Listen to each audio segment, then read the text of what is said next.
Jacob.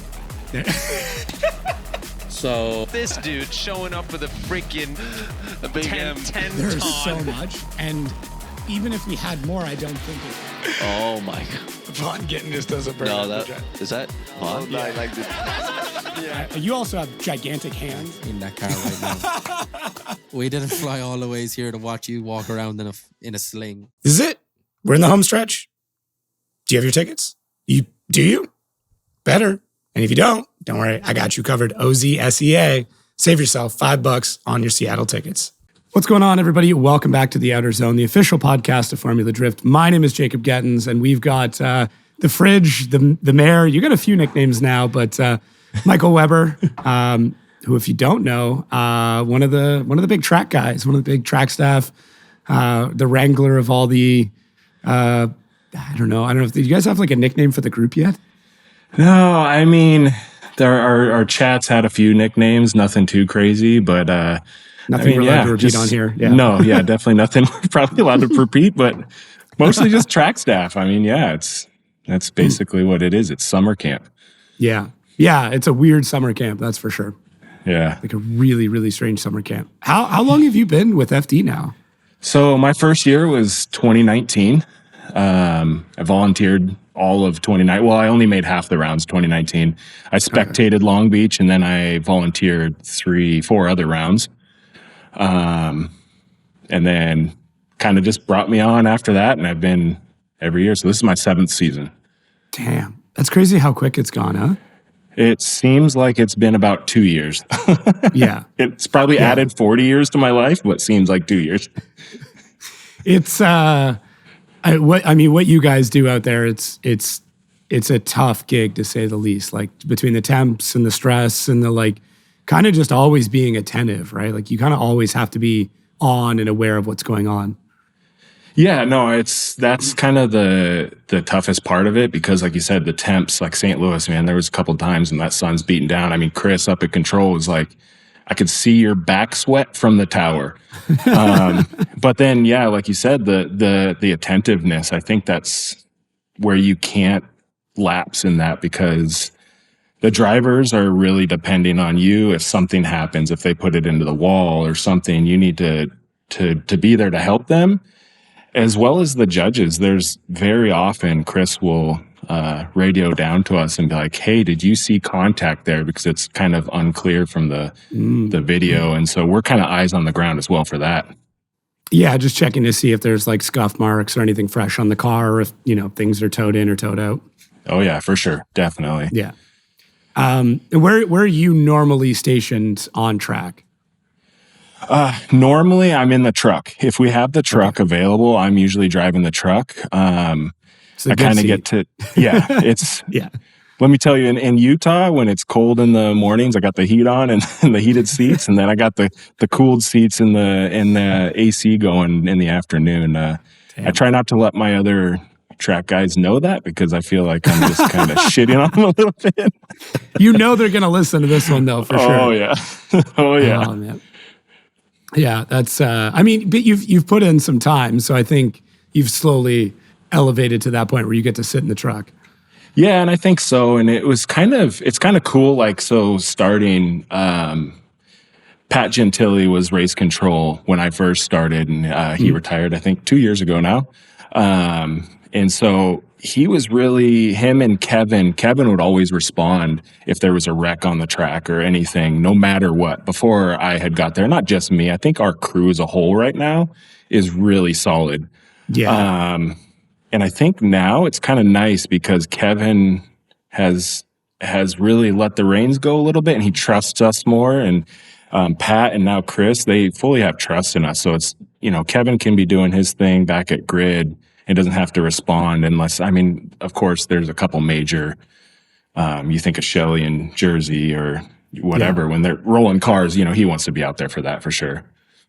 Yeah, that takes a let off his plate, and then he can kind of be more in the pits and overseeing that stuff, especially with the timeouts. And, we can't, and nor should we duplicate Trey. So, we can't have like 5 of him running around. That would be absolute chaos. Oh my gosh. I don't know. That would be a blast. One is 5 probably trays? enough. I think one tray is about 5 trays. Yeah, it's 5 of any other human is a single tray. That's for sure. Absolutely. Yeah. That's I mean, obviously having the truck side of things is much better. Although I've seen you've rotated a bit. There seems to be kind of a bit of a change up. I would say this year, especially where guys are either rotating positions or coming up to do like car count and practice and like make sure that Chris, who's running race control now, has somebody who kind of knows his job as well. Yeah, and I think that's important in any job, right? I mean, to have a little bit of overlap. God forbid Chris gets sick or something like that, and it has to be out. Like, okay, nobody's been up there. Nobody knows what it goes like. So it's kind of fun to be able to see everything. And I don't think there was that much before, but now there definitely is. And it's super nice. It gives you a different perspective for sure. Mm-hmm. Like what I can see down on the ground, then you go sit up in the booth and run a practice session, and it's a little different. I mean, they're both chaotic in different ways. Have you, I guess you haven't had a chance yet to like sit up during an actual event though, like in the booth for that section? I think two years ago, Pat's last year, I sat up there during a pro spec event. I was probably 32. Okay. It could have been even 16. I can't remember if we were where we were at, but yeah, I sat up there because he's like, oh, depending on if Chris wants to continue down the judging route or if this is something you're interested in. And absolutely no, right? I don't envy that. I think that was really interesting because there's a lot more. I mean, running practice and whatever is one thing, but having to coordinate the commercials and everything like that and the teams coming up to you asking you things, it's just crazy. Yeah. And then meanwhile, there's 2 announcers that are yelling into microphones at the same time and everything else. It is, I mean, that booth is hectic. And like, that's really the only area that I know, but like there's just so much going on up there and so many different people talking and doing things. Like it's an incredibly distracting place. Yeah, I think when I've been up there, just head on a swivel, just watching everything, it's so chaotic, and it's cool that it like when you watch the stream, and I have buddies that don't know drifting a ton, and I'll point it to it, and they're like, "Man, it looks so good, it's so professional." I'm like, "Man, if you could just see some of the chaos happening, it's cool that it comes together." Yeah, it's the old duck adage where it's like calm on the surface and like feet are paddling like crazy below. Absolutely. That's really what it feels like. It's when everything's going well, you don't notice anything. Absolutely. Yeah.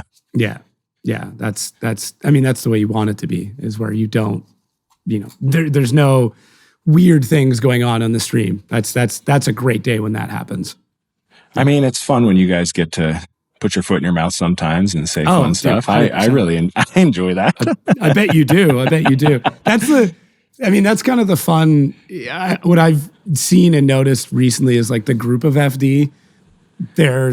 I'm trying to think, like there's so many different sectors, right? Like a lot of people don't know. You've got like the ticketing side of things, the marketing side, a couple of contractors in or out, the setup guys, like Fred and that whole crew. Oh, yeah. And like I've noticed everybody is starting to like very much mingle a lot more. And the boundaries between the different groups have kind of dissolved, especially this year, where it's just like, especially like hotels. That's the ultimate meeting ground of everybody, is because we all end up staying at the same hotel, and that lobby is like it's probably the best part of the weekend in a lot of ways, is the lobby hangs. Absolutely, I think that's definitely, when I could think of like an FD weekend and everything, the favorite part of the weekend is for sure the lobby hangs. It's the lobby beers sitting after and decompressing and solving world problems and just really talking shit about each other too. I mean, how often that happens. I love when it's like something has happened, something strange has happened, and every part of the business has a different way of explaining whatever situation it is. And sometimes it's like it's only ticketing and maybe Fred's crew or whatever that like know about it. And then something will happen on track and you'll be like, well, I saw this. And I'm like, well, I talked to the spotter. And then Jerry will be like, oh, I saw this thing. And then we're all trying to decipher what actually ended up happening in that scenario.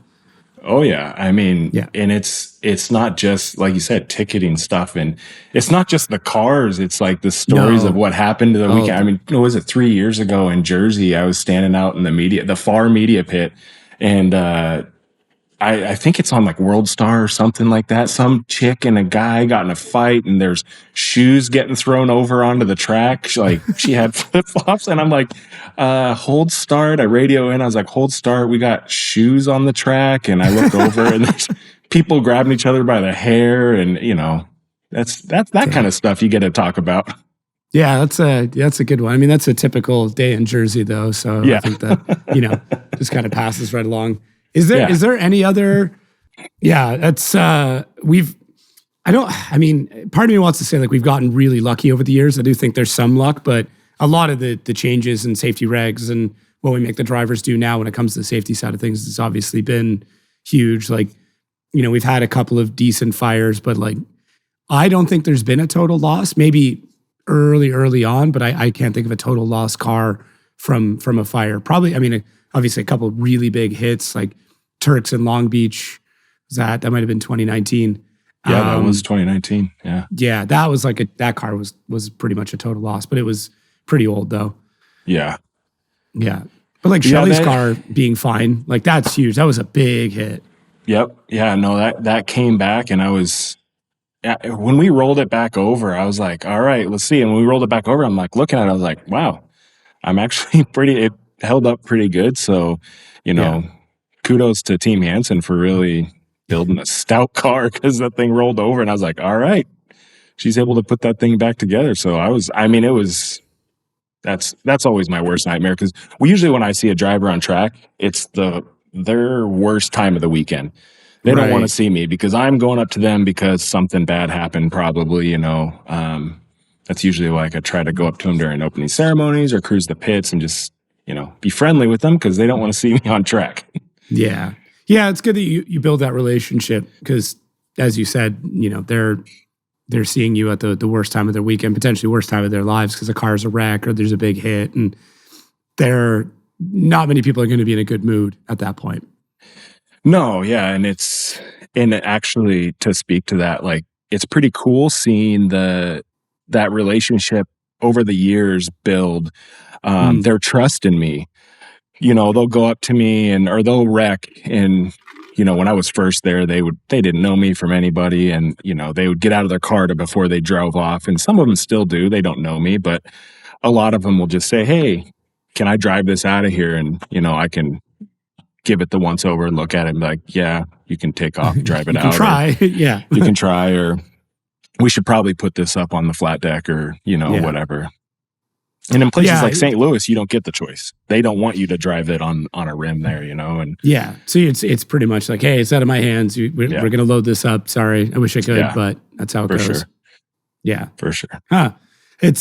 You're basically a first responder of FD is what it is.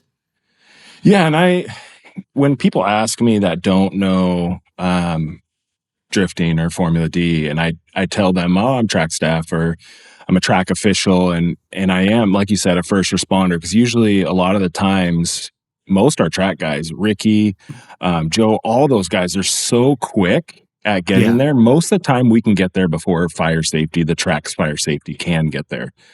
And I don't know if that's because we've always questioned why that is. And I don't know if it's because they have their protocols, but usually we see something happen and we know the routine of how things go. Okay, those two cars went, I'm free to go. And I think they're used to circle track racing where there might be other cars come in, shut it down before they go. And usually we're boots on the ground, taking off sprinting, or if I'm in the truck, I'm throwing it drive and I'm just going.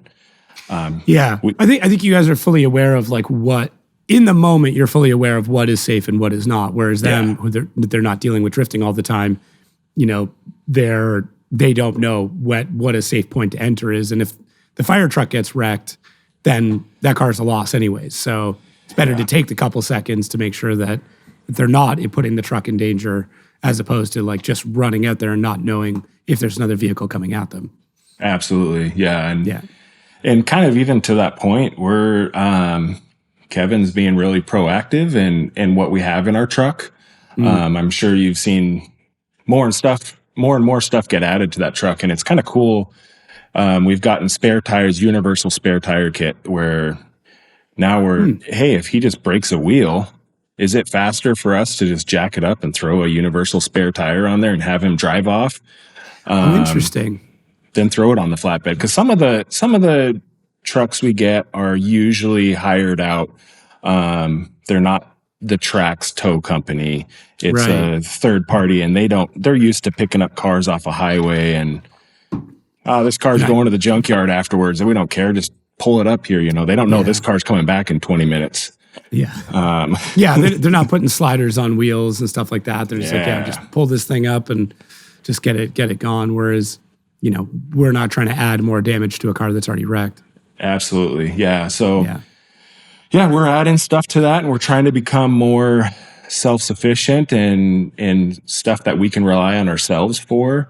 There's stuff coming down the pike with us getting more and more equipment and better stuff. I always have a holster with fire aid on me, so I'm always able to put fires out, small ones. We have big fire cannons also, but we've acquired some pretty fun new tools as well this last round. So we're going to start getting.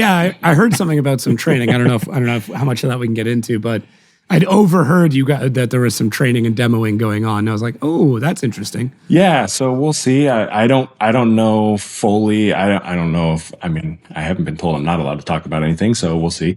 But we can edit it out later if we really need to. Let's give Kyle like a hard cut point. Like, hey, this is it. But I'm guessing you're talking about like Jaws of Life stuff. Yeah, so we've gotten some Jaws of Life and different spreaders and jack tools and all that hydraulic tools that basically fire safety has on their trucks.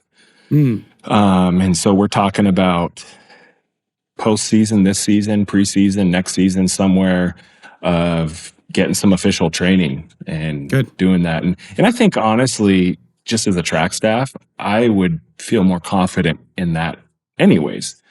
Because I want the drivers to know that, hey, we're trained in how to deal with this when you put your car in a wall at 60 miles an hour.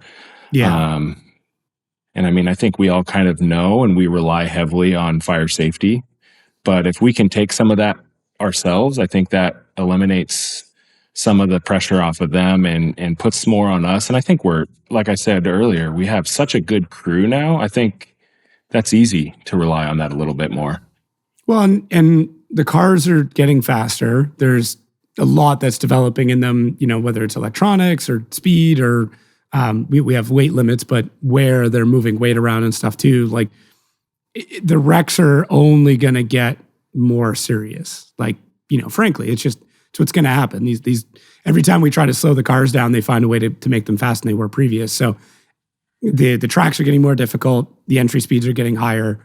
At some point, we're going to run into a situation where we're going to need a tool like that. It's unfortunate, but it's kind of the reality of the sport. So, yeah. And I mean, it's the whole fire extinguisher saying, I'd rather have it and never have to stop my house from burning down than have my house burn down and I didn't have it. So, having those tools is security, and I'd rather have them and never have to touch them. Yeah. Rather be looking at it than looking for it. Yes, that's 100%. Yeah. Yeah. Ah, that's good. That's cool. Hopefully it's something you guys never get to use and we just get to have a lot of fun with. Like that. Yeah. There's going to be some exploded Dr. Pepper cans. I know that, but. Oh yeah. And absolutely. I'm like, hey, get trained on how to cut up cars. Sign me up. Where do I sign? I'll do it tomorrow. Yeah. It's good. I think as we progress to, maybe even the tow truck stuff, I know there's a lot of conversation about like some of the lift trucks they use in Europe and how useful that might be coming over as well. So I could see a day where we have our own tow vehicle or lift vehicle or something like that. I don't think we're all that far away from it, to be honest. No, I think you're right. I mean, we talked about this kind of stuff all the time, and the more stuff we can rely on ourselves, the better, because we know every single round. And I mean, as you know, when you go to every different round, you're dealing with a completely different crew. And it's really not until midday Saturday, if we're there Thursday on track, and it's not till almost the end of the event, you're finally clicking with the crew that you're working with. And it's like, okay, now we're done and off to go to another crew that has no idea what we're doing. And well, and sometimes it is the same crew, but it may not be the same people or whatever. Like I know St. Louis, like it's the same kind of group of guys, and there's like a good rapport there as well. But yeah, I mean, Orlando, I think we've rotated through a couple different groups, so just depends on what you get. Yeah, no, that St. Louis by far is my favorite crew to deal with.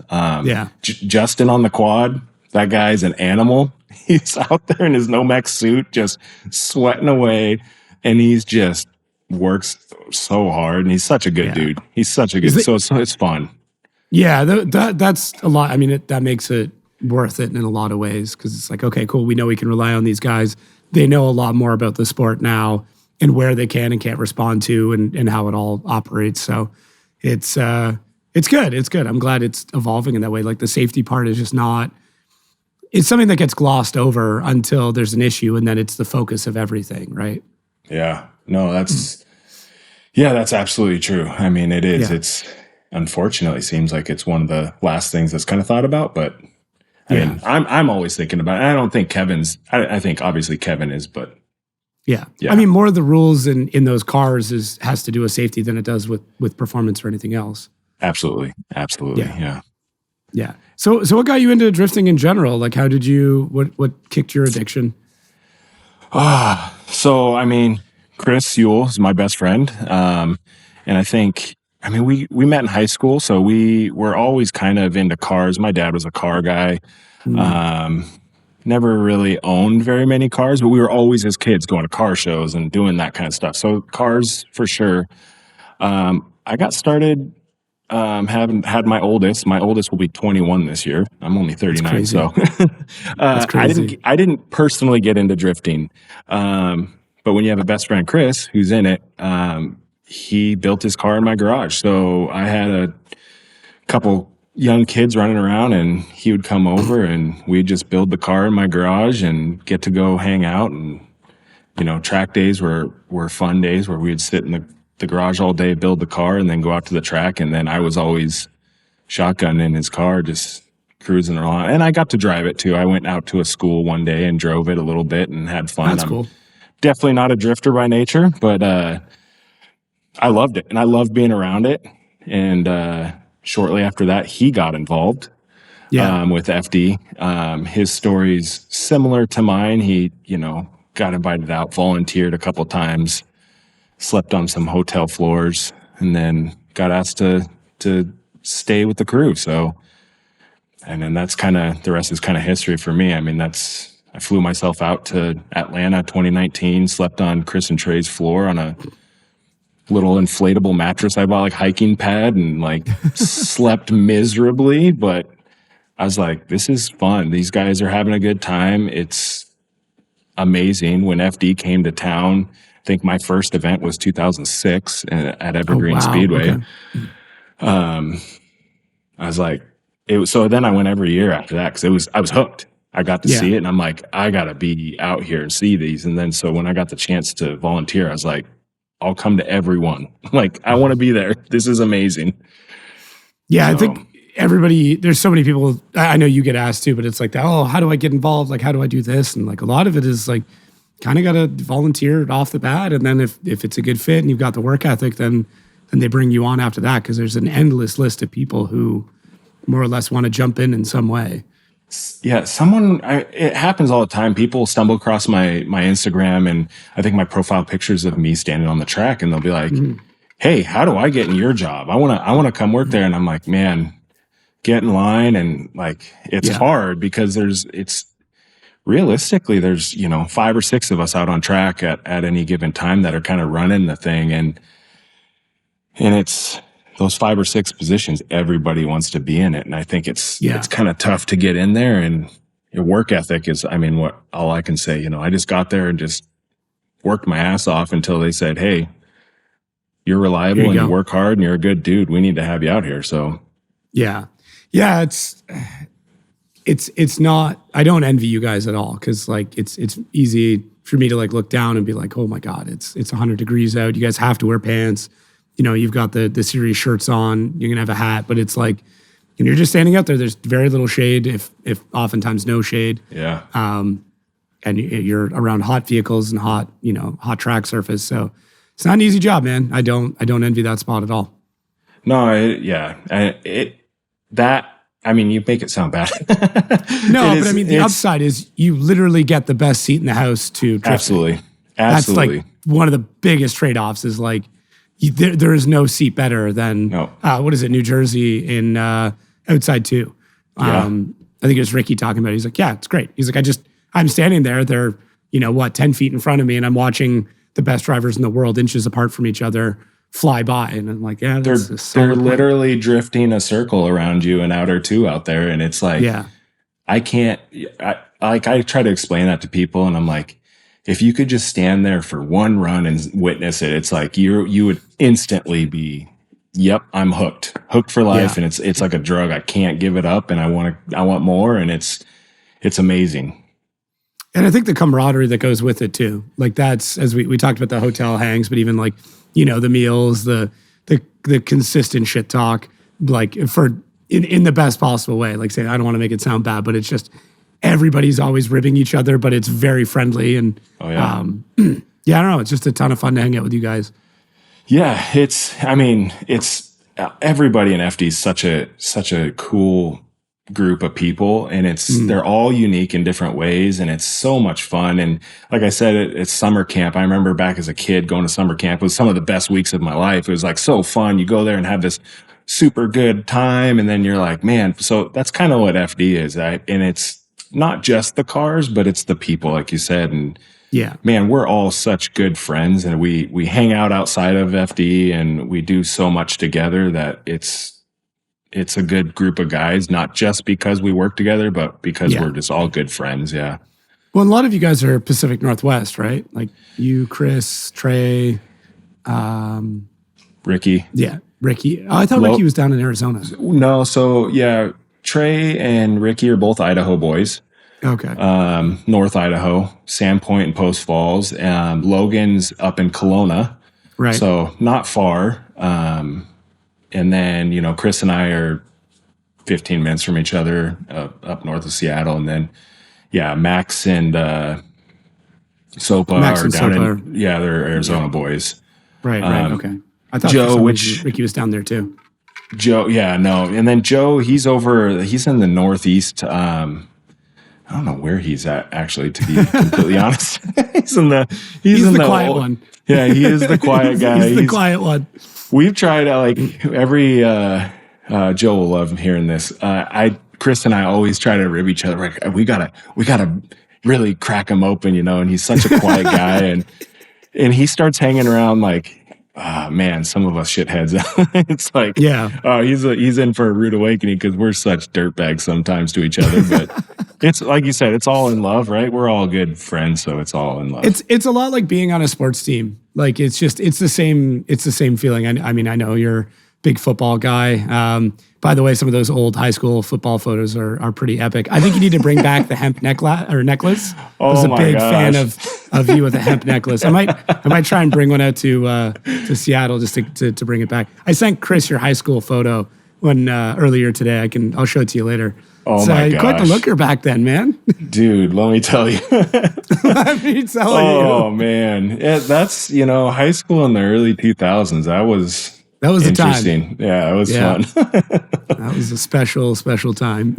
Oh yeah, the hemp necklaces and the puka shells and all those kind of fun stuff. Yeah, definitely. Yeah, definitely. I think I can understand why you had kids very shortly after that. I think you definitely hit your stride, grade 12, graduating year. So I peaked there. Let me tell you, it's been downhill all since.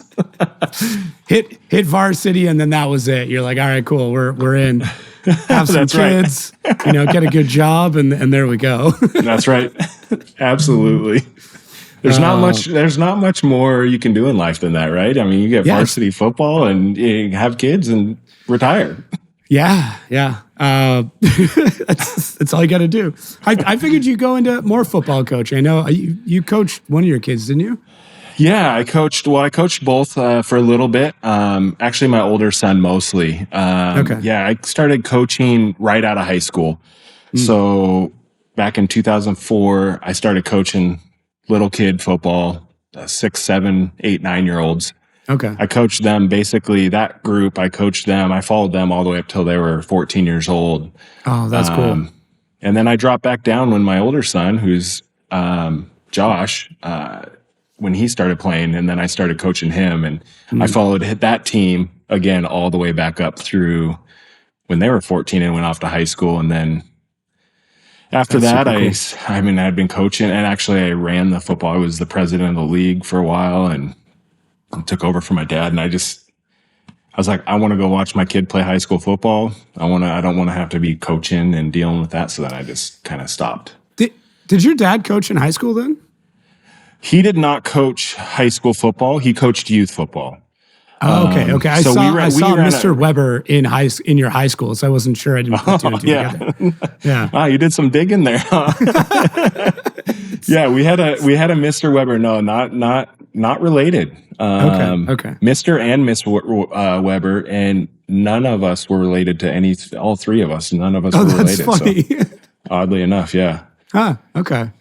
Yeah, I wasn't sure. I was like, oh man, it's like in the family, but it turned out to be anyways, just in a different way than I originally thought.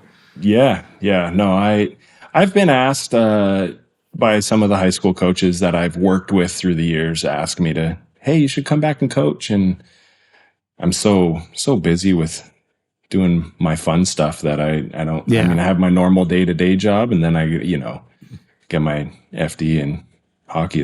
Those are my fun jobs. Yeah, I'm gonna say we got to get into the hockey job. You have a very eclectic mix of careers. That's for sure. Yeah. Can you explain what it is you do for the NHL? Well, not for the NHL, but for an NHL team. Yeah. So I work for the Seattle Kraken, and I guess my official title is locker room attendant. Okay. I kind of tell people that it's a glorified towel boy, and then I kind of retract and say, nope, I'm just a towel boy. There's no glory in it. No glory in it. No, and actually that's all thanks to FD, because my brother-in-law, my wife Sarah's husband, long time Everett Silvertips, he was from the beginning of their inception. He was their equipment manager, and then he had worked in other teams in AHL before that. But when Kraken came to town in Seattle, he got hired on as an assistant equipment manager, and we were all so pumped for him, and it was such a cool experience for him. And then he called me up one day, and I thought it was just to, talk about something. He's like, hey, how would you like working beside me? And I'm like, absolutely. So get to hang out. I just work home games, but often enough, that's sometimes too much. I mean, 41, 42 home games or whatever it is. And let me tell you, I knew nothing about hockey the time I started. I didn't know that. That's crazy. Never been, I've gone to plenty of like junior games because of my brother-in-law, and that's probably the only reason, but knew nothing about it. He said, hey, you work for Formula Drift and do a lot of behind the scenes stuff. You would be perfect for this.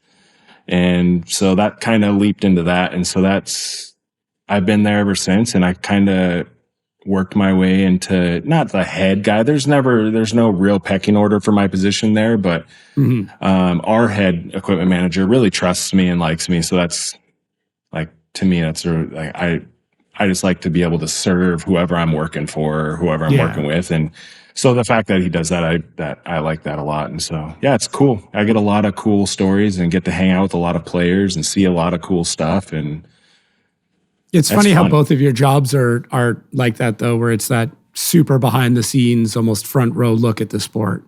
Like, absolutely, that's wild. That's super, super wild to me how that ends up all working out. But I will say, if you knew nothing about hockey, your hockey IQ got really good really quick, because you and I will just in the middle of a conversation, we'll just go into hockey. Screw everybody else. You and I are chatting about some crazy trade or crazy game. I figured you were kind of lifelong based on what your knowledge base was. So good job on that. No, and I think, like I said, when you kind of are around it so much, and you really have to, it's crazy how close knit the hockey community is. Yeah. And I'm starting to know, I realize that now I've been there for 4 years, but just realizing they all know each other. They all know the lingos and everything. And if you're not on that level, then you're going to get left behind and you don't know what's going on. So I really had to pick it up. And, you know, it's like I said, it's mostly filling water bottles and laundry and stuff, but knowing what to do and where to do. And I get trust with more stuff. Some of the players will say, hey, can you throw some tape on my stick for me? Or, you know, can you do this? And so same as the driver's thing, you know, they kind of start to know you a little bit more and trust you a little bit more. And so that's the coolest thing for me, is to kind of get accepted into that world, and both worlds. I mean, it's just so fun. I mean, it won't be long. You'll be, you know, equipment manager for an NFL team if it keeps going this way, man. I mean, that would be a dream. I mean, I would love to be able to do something like that. I'd have to leave screen printing behind, but hey, I would, you imagine if that was your year though, where it's like, oh yeah, you know, all summer it's you know, NFL stuff. Well, not summer, but more, you know, fall, throughout fall stuff, and then winter's all hockey, and then summer's all drifting. Like that would be nuts. It would be so cool, and I honestly don't know that I could be able to take more on. I'd have to give up one just because the way it's kind of cool. I mean, you know how hockey season works with FD, but it's right as one's beginning, the other one's ending, and they kind of really overlap. I remember home opener, our very first year, inaugural season for Seattle Kraken, was like, would have been such a magical place, and they wanted me to be there, but I was like, hey man, that's Irwindale. I can't miss that. You know, I'm sorry. My loyalties with Formula Drift. And so I kind of stay here, and then, you know, I'll go do hockey if I don't have that going on. Yeah. The overlap is pretty minimal. It's a couple of preseason games and potentially Utah, and then, you know, final round and home opener is kind of close, but that's kind of it. Yep. Like, you know, unless you're playing deep into the playoffs, and then you can catch a couple of rounds of FD, but it just depends. I don't think the Kraken have to worry about that. Well, no, you know, I think because the season usually goes mid-April, because I didn't have to miss any games for Long Beach this year, but we definitely had some games after Long Beach. Because I'll go back and a lot of the players I'll show them pictures and videos of stuff, and unfortunately, I was up too. Yeah. And unfortunately, Seattle's like right in the middle of our off season, the Seattle round, because I would love to have some of those guys come out and, you know, try to get them into a car or something like that. You know, it'd be super cool. Yeah, or vice versa, like get everybody out to a game or something. Absolutely, yeah. I mean, you keep talking about getting a FD hockey game going on. So, see, my issue with it, because I've had a lot of people bring it up, is like, I don't want to do roller hockey. I don't want to do like foot hockey. Like I really don't. If we're going to do it, we have to do it on ice. And then the hard part is you have to ship that much equipment. I mean, you know the logistics of that. Like it's a lot of stuff. And let's say we're even doing, you know, 2 goalies and 4 players. We do like a 3 and a sub. That's still a lot of bags to deal with, and then rent out ice and get the timing. And then for the drivers, like they don't want to risk hurting themselves playing hockey. You know, especially if they're driving. So the only time I can think of that would work might be PRI, and like do it in Indianapolis, do it in the winter. You know, potentially you could do it during SEMA, end of October. I don't know how many public ice pads there are in Vegas. There's got to be a few, because obviously there's minors teams there, but yeah. Well, and you think with hockey being there now, it's just like here. I mean, hockey's here, so it's so popular now. I'm sure it's the same in Vegas. Yeah, there's got to be something. So I might try to kick it up again. There's a good group. I mean, we got 2 goalies, and I think I counted out almost 10 players between different staff members and drivers. So it would work. It's just, I think I just have to like do a date and be like, just bring your shit. Like, let's just do this thing. I'll rent an ice pad. You know, let's just go have a pickup game. Dude, I'll be there. I'll be two left feet and tripping all over myself, but hey, I try my hardest. I've had a couple opportunities to play on our game sheet down at Climate Pledge Arena, just with some of the staff guys, and some of those guys are like retired like Yeah. collegiate players and everything. And I'm out there with 2 left feet. But hey, I played football once. So I was like, I'm dumb enough to try anything once. So Yeah. put me out on some ice and I'll fumble my way through it. Yeah, or at least twice, right? I mean, you may not like it the first time. Might as well give it another shot. Absolutely. Have you had any other like crazy careers? I mean, every time I chat with you, I learn a significant more about you. There's always like something opens up. You're like, yeah, I used to do this thing. Like, what? How have I not heard of this? No, I don't know that I've had. I mean, career-wise, I think that's kind of it. I mean, just hockey, FD, and T-shirts. I mean, really it. But that takes up a lot of my life, and my kids, my kids get starting young with those. I'm more adventurous now than I was then, because now they're, college and going to be a senior in high school. So now I have a little more freedom and I know the feeling. I'm I'm a few years behind you, but same thing. My oldest is 12, and it's like kids at 21.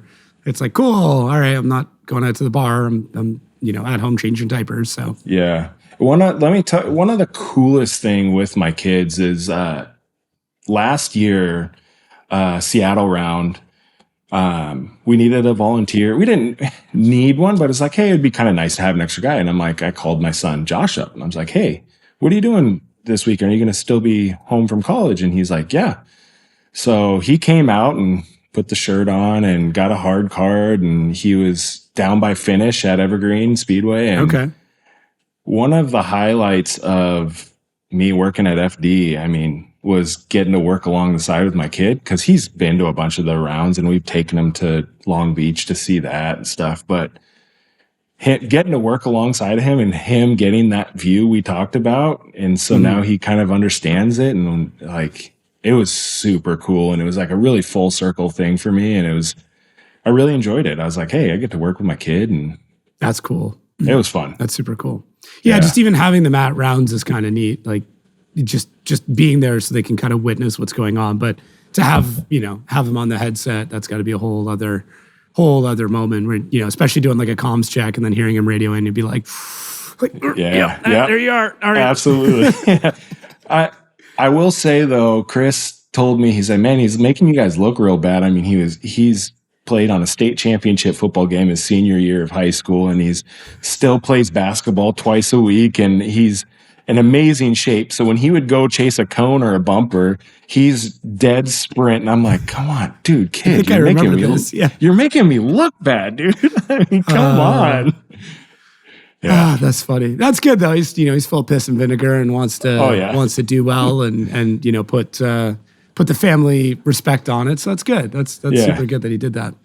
Yeah, it was. Is he gonna be working this event, or what do you think? No, he actually is heading back to college in 3 days. Tomorrow. He leaves tomorrow. Yeah. Actually, yeah, he's going back. He's at WSU in Eastern Washington State University, and they start like weeks, almost a month earlier than most colleges, but they're out earlier. So that's kind of nice. He's got a job there too.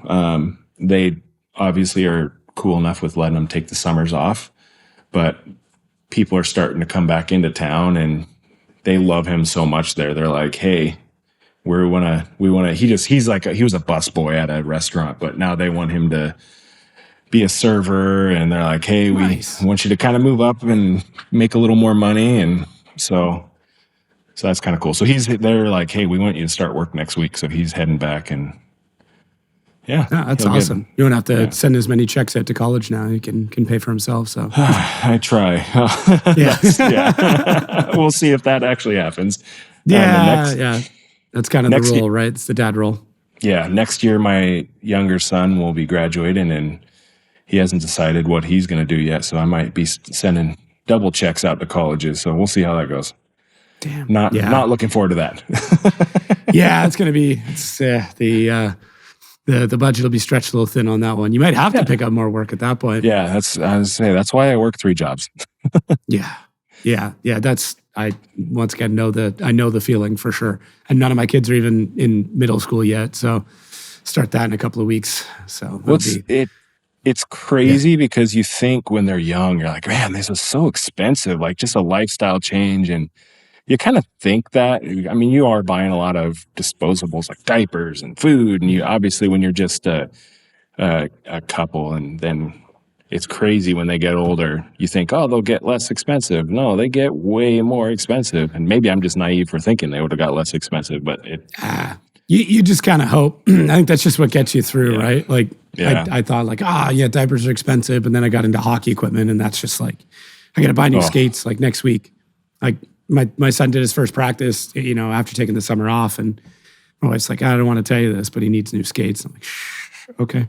So that'll be 140, 150 bucks easy, like gone. Yep. And that's, I'm sure once we get there, it'll be, oh, well, the elbow pads are a little small, and this is, getting a bit tight. And it'll be like, all right. So yeah, it'll be a $500 day at the hockey shop. That's for sure.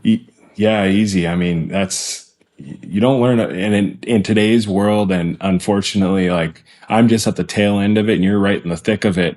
Yeah. The sports is crazy. I mean, back when I played, there wasn't as much travel ball and all that, or select teams or all that. Sports was just kind of a rec thing. You did it, you played for your rec league or whatever. But now it's like all these travel teams and this, that, and expansive. The travel on top of just paying to play. 3 tournaments booked in already. 2 of them are part of the league fees. The third one's not. So the third one's like, completely out of pocket. So it is what it is. I mean, it could be worse. He could be into drifting, and it could be significant. You know what? I think we talked about this. I did the math where I could have built him like a Pro-Am level car by the time I put in everything for a year of hockey. So yeah, pick your poison, right? I think that's yeah. And to be fair, I mean, some of these kids are doing it. I mean, you look at some of the kids, they're starting drifting. Yeah. I mean, they're kids out there. They are. They're children. I'm like, I've got kids older than a couple of the drivers out there. It's wild to me. And it's cool. I mean, I love it. I absolutely love seeing it out there because it's just pure. And I think they have that no fear mentality, which is super fun to watch. Yeah. How do you, I guess you get to see drivers in a very different situation. Have you worked start line much? Like, I don't know if you end up covering that, or I guess not. It's Logan usually covers start line when Sopa's up in the booth, right? No, Max is our start guy. Max is, that's right. Yeah, so Max does start for Pro Spec. Logan's on grid. So Logan's kind of full-time grid, sending cars in the burnout box, making sure that he's like our first line of defense on our safety equipment, making sure they have all their stuff. And then, Max is Pro Spec start, and then Sopa's Pro start. I've filled in for like half hour on a practice session, but that's, again, like being up in the booth, you're just, it's pretty chill. Yeah. I've definitely done Spanish a few times. Then that's kind of fun because you get to see some emotion there. You get to do the old signals. Yeah. Throwing the dance moves. Oh yeah. Got to get like real excited about it. You might as well put on a show. Oh yeah, definitely. Yeah. What are the driver mentalities like out there? Like, is there anything you see that's different, or like a driver that stands out where you're like, this is, this person's very different when they're in the car? Yeah, I think my first experience with that is when Osbo, he almost put it in the wall up at the top of the keyhole in Atlanta. And I jumped down off the wall and I was just talking to him, and he's so methodical and robotic in the car. Like he is there's a switch and he is just game mode. There's definitely that. He's one of them. Forsberg seems like he's usually like that too. Pretty locked in. Yeah, pretty locked in. And I mean, sure, this is their job. I mean, this is what they're out there they're kind of in kill mode. And so it's pretty crazy. I do get that a lot when someone will wreck and I'll get up to their car and you can almost see the light switch turn off of competitive kill to, okay, I'm talking to a human. What's wrong with my car? Like it's pretty wild to see. And you, like I said, you can watch their facial expressions through their, I mean, you can only usually see just their eyes, but you can see it change completely. And it's pretty cool to see, actually. Yeah, I've seen, the visor going down moment, but I guess I've rarely seen the visor going up moment of like going from that competitive nature to like having to, either jump into an interview or talk to whoever. And I'm sure for them too, it's very difficult to turn off in that moment, especially if they're in a wreck, where it's like, because you don't know, right? And that probably the first thing they ask you is, how's my car? And you're like, no, how are you? And they're like, I'm fine. How's my car? Yeah. And I think a lot of times, to be honest, they're talking to their teams too. I'll be trying to spit on them, and I'm like, hey, what's going on? How are you doing? And they're just not responding. I'm like, I put my hand on their shoulder. I'm like, hey, are you okay? What's going on? And they're like, they'll usually give me a 1 second, because you can hear them talking and they're radioing to their team, because they probably already know, hey, get the whole rear end of the car ready to go, because we're gonna need this in this next 5 minutes or whatever. And I mean, that's and a lot of times they don't know how. You got to kind of check in a couple times, because they don't know how they feel when it happens. The adrenaline's so high. Yeah, I never thought of that. They're like, they may not even realize how hurt they are or whatever, right? Yeah. Like you almost think the James Dean crash in Irwindale, where like, he had a broken collarbone, but it took a little while before he came to terms with the fact that he was injured. Yep. And that's absolutely accurate. Austin Mata this last time, putting it into the tires in St. Louis. Oh, yeah. In outer one, I think he must have just been holding on for dear life with his steering wheels, because I got there and I'm like, how are you doing, Austin? He's like, yeah, I'm fine. I'm good. And I'm like, all right. I start kind of dissecting the car, look at it. I'm like, okay, how you feeling? He's like, I'm totally fine. I'm fine. So then I walk to the other side of the car, and Justin, he's like, hey, Michael, man, I don't think he's doing all right. And I came over. He's like, get the ambulance. My hand is broken. I need someone to look at me like right now. Oh, wow. That quick. Yeah. And I think it was, probably, almost a minute after kind of looking at his car that he was like, realized, okay, my adrenaline's close, came down and my hand's hurting real bad. And it turns out, luckily, it was just a sprain. He just sprained it pretty good. But I went and checked. When the adrenaline comes down, though, like it goes from not hurting at all to all of a sudden there's really intense pain. You have no idea what's happening. Yeah.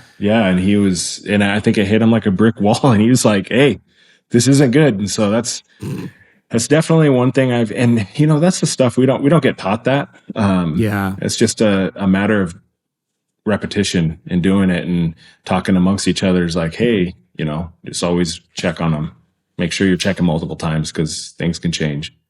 The one I learned about recently, and this was actually, I was recertifying like my U.S. hockey coaching certificate.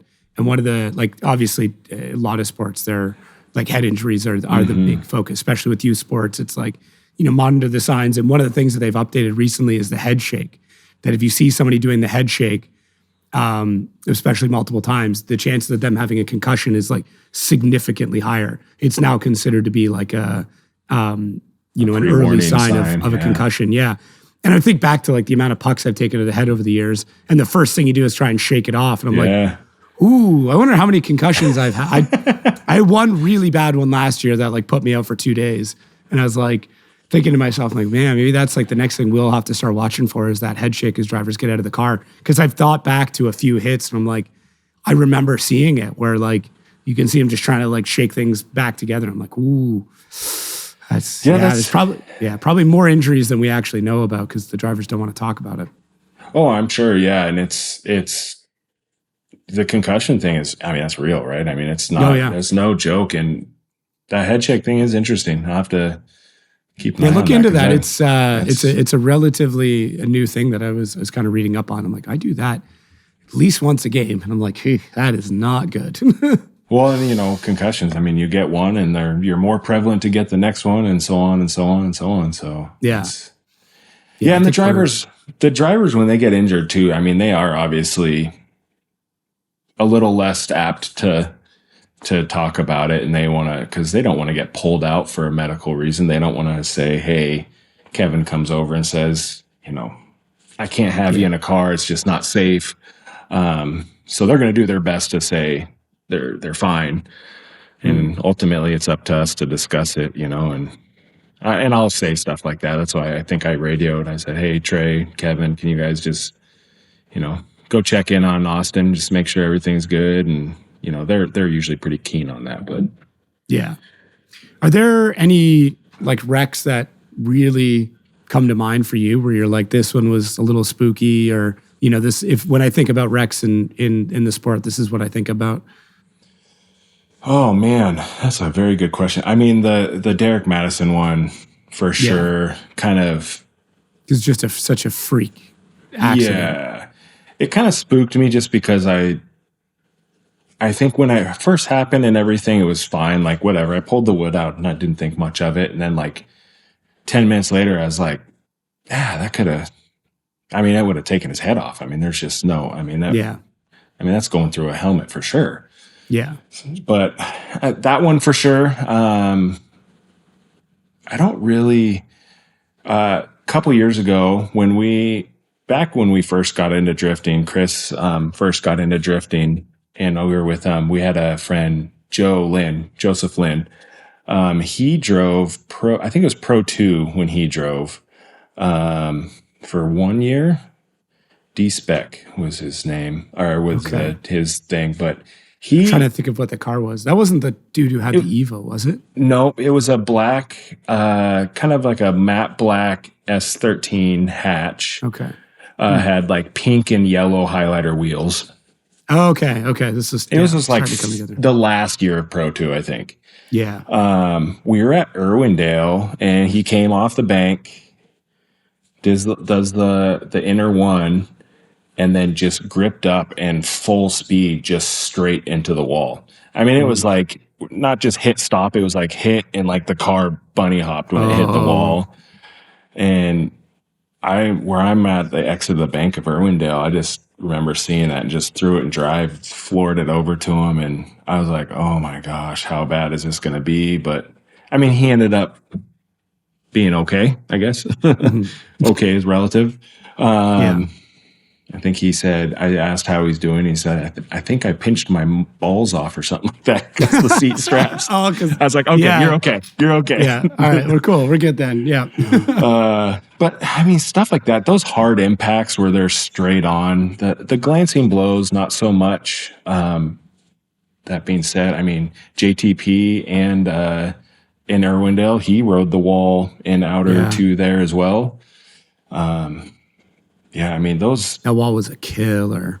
Oh, it wrecked a lot of cars. It was a wild place for wrecks. I mean, it seemed like every year there was something pretty decent there. Mm-hmm. All right, Seattle, I'm ready. Are you ready? You thought, do you have your hat? I'm just kidding. This isn't a hat ad. This is save $5 before you get to Seattle. If you don't have your tickets yet, use OZSEA at checkout. Save $5 on your tickets. Yeah, it's crazy. I mean, the upside with our sport is that the closing speeds, because of our proximity, is really not that bad, right? Like you're coming into the wall, but the chance of you actually just like full on straight into a wall is pretty slim. And if you're hitting, it's usually with the back end of the car. Yeah. Which sometimes, man, that can be worse because, I mean, how many times? Well, Shelly, I mean, she in St. Louis, she hit that back in Outer 2.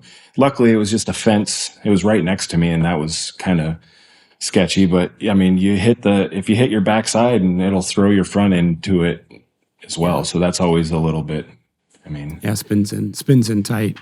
So, yeah. Same thing with like the tire walls that can do it if you catch. I think we've kind of moved away from that in a lot of spots where it's like having the tire on the edge just pulls the car in.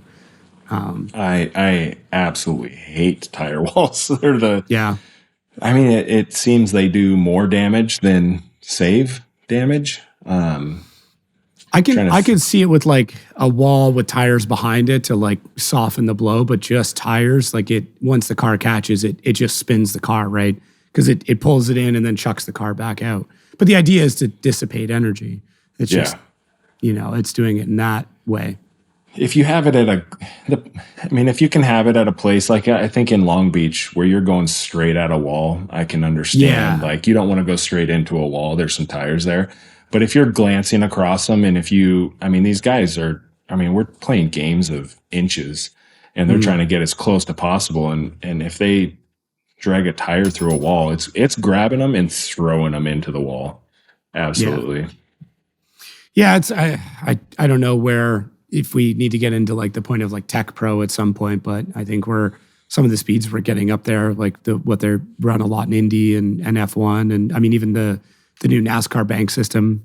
It's not that new, but like how they've got it with the false wall inside. So if a car hits, it like kind of collapses and rotates around. But yeah, I don't know. I'm happy that the safety of it is paramount, but it's just, I think of how fast everyone's going and it's not slowing down at all. No, it's getting more and more wild, rowdy. And I think the drivers want it. They're like, hey, I want to go faster. I remember hearing talks of Utah. They're like, hey, can we go back where we go faster? I want to go faster. I want to go faster. And I'm like, man, guys, like chill out. Yeah. But it's that thrill, right? Like you can't, once they get that speed, they don't want to go back at all. And which I get it. It's just, okay, we're here. Now we need to go faster. We can't go slower. Absolutely. Yeah. No, I get it. Once you've had a little taste, that's drifting in a nutshell though. Once you get some, you want more. Yeah. Yeah. We, I don't know where we go from here. I thought I knew. I've, had all these like thoughts, but, what's your perspective of like where we're at, or what would you kind of want to see changed or different or tried out? I'm always interested in new layouts. Even at the current the venues that we're at, I think some stuff. I don't want to say stagnant because I don't think stagnant's a proper term, because I think that kind of makes it seem like it's a failure, or sucks, because I don't think that. But Seattle, I often reference that because I spent a lot of time out there going to grassroots, and not as much anymore, but I love that track and I love the layout because you have the big bank and then you have a little technical part in the infield. And they've actually done a whole bunch of work there. They did a lot of new paving on the infield, and they've leveled out a bunch of stuff on there, as well as extended it. So there's like European style tracks that we could do there. There's a lot of different layouts that we could do, like just crazy different options there. And not just that track. I think there's other tracks that we can do that as well. Yeah. I don't know. This will come out before. I don't know if this will come out before or not. I've heard they're toying around with a new layout, but I think they toy, to preface this, I think they toy around with new layouts with pretty much every track. It's whether or not it happens is the end result. But Reese and I were chatting about it, that there's a couple things he wanted to do, like extend out after the outside bank, like instead of making it such a dive in, have them float out more and then S back around. But I don't know, once again, I don't know what will actually come of that idea. I know and that's a lot of the stuff I don't get to know until I show up on Thursday. Yeah. Or they stop Wednesday telling me things because I just end up talking about it. So I get it. Yeah. No, and it's fun, and actually this year has been really good, and I will give a lot of credit to the judges. I think they've done a lot of really cool changes to some of the zones and stuff to make them flow better. Mm-hmm. That being said, I think I understand a lot of the drivers' complaints in St. Louis with the outer one to outer two, kind of moving outer one a little further down, really shorten that transition up. So it was kind of choking, and we never got into a spot where I felt like every driver was doing something consistently. I mean, there was some definitely, but I felt like there was so much wiggle room there. So, but that being said, I think they've done such a good job changing some of the layouts to make them flow better, and ultimately create better tandem. Like that's why I think we're all there. And I love seeing that, just rubbing doors and just driving real hard.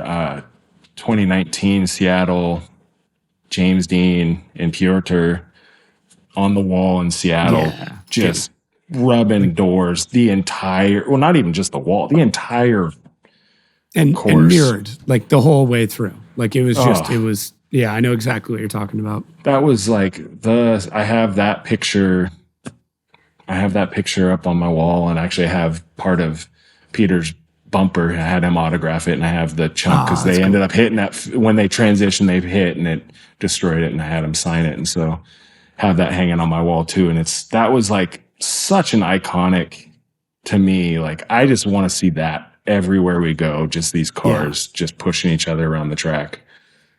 Yeah, I agree. I wholeheartedly agree. That's what we are there for, is really, really close tandem, and whatever we can do to get us to that point should be, to me, that should be the goal. Like however we have to get there, whether it's, seating or different practice style or whatever it is, as long as it ultimately leads to better tandem, that should be the decision that's made. And maybe that's taking grip out of the cars a little bit so we can get them a little more loosened up. I mean, some of these guys are just drag racing and trying to, they're also trying to win, right? So they're trying to pull away. Like, because it's easy. It's easy to see that. I will say what has been interesting is that not focusing on proximity as much in the chase has kind of stopped drivers from doing that, which sounds kind of counterintuitive at first, but like I think a lot of drivers have realized in the chase that like by getting the angle and the line right, even if you don't have the proximity, it's still fine. I don't know. I think that mentality is starting to finally catch on, and I've noticed less and less drivers trying to like gap the other person because they've realized once they get in the chase, they've got that proximity in the chase, but everything else is screwed because that car is so wicked up that they can't make it look smooth. They can't get the line down or the angle down. Yeah. Oh, yeah, for sure. Yeah. I mean, you can be right on someone's door, but if you're like this on them, I mean, it's just not. I don't know why I'm putting it that way, but yeah. It doesn't work, Yeah, the rules are different. That's I think the hardest part for a lot of people to understand is like it used to be that this was the case, and then James Dean won a bunch of championships that way, and we decided to move on. Yeah, that's how I see it, at least. No, and it's hard, it's different, and it's ever changing, and it's kind of fun to watch the progression. I mean, like I said, I've only been here since 2019, and seeing the leaps and bounds that the series has changed is fun. And it's fun to be a part of it. And I feel like we all talk about this, that we're on the precipice of something monumental and great. Yeah. And it's like, man, I get so jacked about it and so excited. It's so fun to be a part of. And yeah, it's cool. I mean, I definitely don't take it for granted. And sometimes I will have a bad day on the racetrack. I'm just like, kind of just would rather be at home doing one of my 12 projects I got in the backyard or whatever. And then I'm like, what am I talking about? I'm at one of the coolest places in the world, like doing some cool stuff. So yeah, I definitely don't take it for granted. Are there any drivers in particular that get you like super stoked? Like when they come up, whether it's like, obviously a James Dean, it's kind of just cool to watch him drive, but like anybody that come up and you see the progression, you're like, okay, it's just awesome to see this driver getting better. Yeah, I really like watching Brandon Sorensen. Okay. I feel like his progression has been really good, and I think he's like really close to just breaking through to being a top tier guy. Top 5 consistently. Yeah, I think he could. He's got the right stuff, and it's just going to be a matter of time, and it's really fun. And he's a kind of fun to watch. I mean, he's a good guy. He's kind of cocky, which is kind of fun. And I enjoy watching him. And then, of course, some of the old school guys like Ryan Turk. I love watching Ryan drive. I want him to win a championship so bad. I know. But I know obviously this year's not so looking likely, but this season, I don't think it's going to happen, but I don't even know if mathematically it could, but yeah.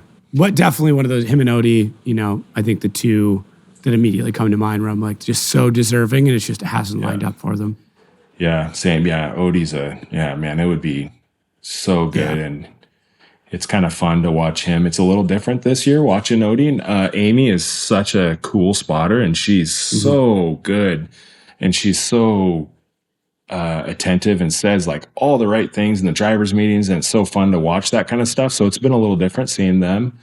JTP, though, kind of crawling back a little bit. See if he... See, he's putting a little bit of attitude back into it, though, which I like. Yeah. You know, he's got a way of going about handling himself, and I'm a fan of it. I think it's needed in a lot of ways. I still think that the sport kind of needs like a bad boy again. Like we need somebody. I think we need kind of somebody for people to cheer against. Not saying JTP's that. He was kind of that for a while, where he just kind of got that. Yeah. Yeah, he just didn't give a shit. He was like, no, I'm going to do whatever it takes, man. I'm going to push people around the track. And I was watching, someone I think posted it in one of the forums, or it was like an old JTP clip in Seattle where he's pushing somebody around the track. Who was it? I think it was Tyler McQuarrie. Like him and Tyler got into it, and like JTP just like ends up just driving him towards the wall and then backing away and then driving off. And I'm like, oh man. But yeah, everybody's too friendly now. We don't have that. I was kind of hoping it'd be Jack, but he's just too nice of a guy. So he's a super nice dude. I feel like I haven't seen much attitude out of him, but yeah, maybe. Yeah. Maybe when he gets comfortable. He's still in his rookie season, so I mean he has time to get comfortable, and I think some of that, you're kind of feeling the ground out a little bit. I don't know. I just think we need a bad guy. I don't know who it would be, but yeah, it would be I don't know who that could be. Yeah, it could be anybody, really. Yeah. Well, I think anybody at this point would be kind of faking it, and that's the issue. Like, like Hurst likes to talk a lot of smack, but like he's not a bad guy. That's what I think. Nice. He's not a bad guy, right? And then like, even Mata's kind of got the look to be a bad guy, but he's the same thing. He's an absolute sweetheart of a human, so it can't be him. So I don't know. Get someone like Matt Field. I think he could play. He was that so role close. Matt Field was so close to being our bad guy, and then he found like nutrition and health, and then he's not the bad guy anymore. Oh, that's the key to not being a bad guy. Nutrition. I guess, man. I don't know, but I thought he was going to be it for sure. And then even like Luke Fink coming over, I think he would do it if he ever makes his way over here. I think he could be our bad guy, but I'm not sure. Really not sure. Funny story about Matt Field is I can't remember what round it was. It was last year, I think. We were trying to get Matt to come up to the line, and he was like, Chris is yelling over comms, get him up to the line, get him out, whatever, blah, blah, blah. And Logan comes over. I'm pretty sure it was Logan. He's like, I had to pull him out of his ice bath to get into the car. Like, this is a guy, he's, doing the rope thing, the kettlebells, the ice bath, and that's amazing. That's pretty fun. I believe it. Dude, some of the radio calls are incredible that come over, like what's going on. It's. I do think we should record a weekend. It would have to be so heavily edited, but I do think we should record a weekend. That would be super cool to do that. I think I've told a lot of people that. I told my wife that too. I'm like, man, if you could just sit in the truck and just listen to the radio chatter. I mean, I guess you wouldn't even have to sit in the truck, but just listen to the radio chatter. It's pretty. I think fans would really appreciate that, because there's a lot of, you don't really notice that. I mean, I think my first stepping into it's pretty crazy. You get to, it tells a little bit more of a story, I think. Yeah, it'd be interesting. I think even if we took like, let's say the final warm up, right? So like when we're normally doing the practice show, if we put in like a Y splitter into a radio, so that way I could just put it like connected to a radio or to a recording device, and then just run that. And then you have all the footage from practice, right? Of whatever's going on there.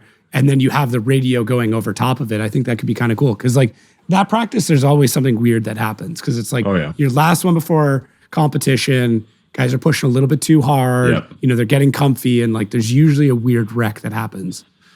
Yeah, no, that's definitely the session to do. Yeah, like you said, they're pushing a little harder because they're getting real close to comp, and so they want to get it dialed in. Yeah, I mean, it would be fun. I think I've often said that I think people, I don't know. Maybe not. Maybe I'm just a super fan. I've always been a fan of the sport, so it's kind of fun. But I would like to hear that, like that kind of back. Yeah. It's Kevin's Corner kind of stuff. That's like some of my favorite stuff to watch because it's like so good. It's the background stuff, right? It's the stuff that, I mean, we all see the racing and the driving, and we see that, but that background stuff, the stuff behind the scenes, is the cool stuff. Yeah, Fetty gets into a wreck and he's doing this and he's yelling. Like that's man, Fetty on fire is like one of my favorites. Dude, that guy is fun to be around when he's in a high stress situation. Yeah, I grabbed him a couple times and say, "Hey, just calm down." And he'll usually come up to you and give you a big bear hug and be like, "Ah, man, it's all good," But it's big Italian emotion. Oh yeah, yeah, oh yeah, for sure, definitely. Yeah, he gets so wound. It's great. Last year, Utah, he put it into the fence, and we were like his front. I don't even know what broke. It was like his lower control arm snapped. I feel like he goes through those like 3 of them a season. But we were the fire safety guys gets the cutters out, and they're gonna cut his control arm off. And he comes out of his car and he's freaking out. He's like, no. And it's like, hey, calm down. We'll get it figured out. Let's just unbolt this. We're not cutting anything. Because didn't like the fence or something get wrapped around the wheel or? Yeah, I don't know. It was really weird. The car was like on the ground. There was something wrapped around. It could have been the fence. It very well could have been. I can't remember. Yeah, I do remember that. That's funny. You pull out the big scissors and he's like, no. No, yeah. He sees that and he's just like, he was calm, just talking to his team on the phone, whatever. And then he sees that and just loses it.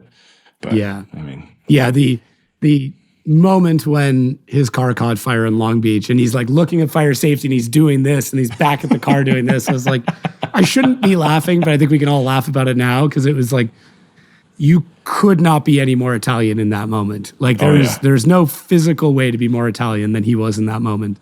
And that car is his baby, man. I mean, that is. Oh yeah. I mean, people don't understand. They don't understand. No, it's not just. It is Fiorella. Like that's. Yep. He doesn't refer to it as anything but Fiorella.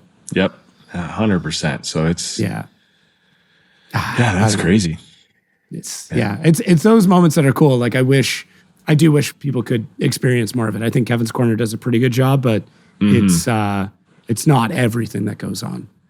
Yeah, that's the stuff I don't take for granted. I get to experience all of that, I think fans, it's cool that it's a series where everything's so open and available to fans, where it's the pits and you can go talk to the drivers and all the drivers love that. And you're in there and it's not extra to go to the pits. You don't have to have a VIP to go see these guys and talk to that. And,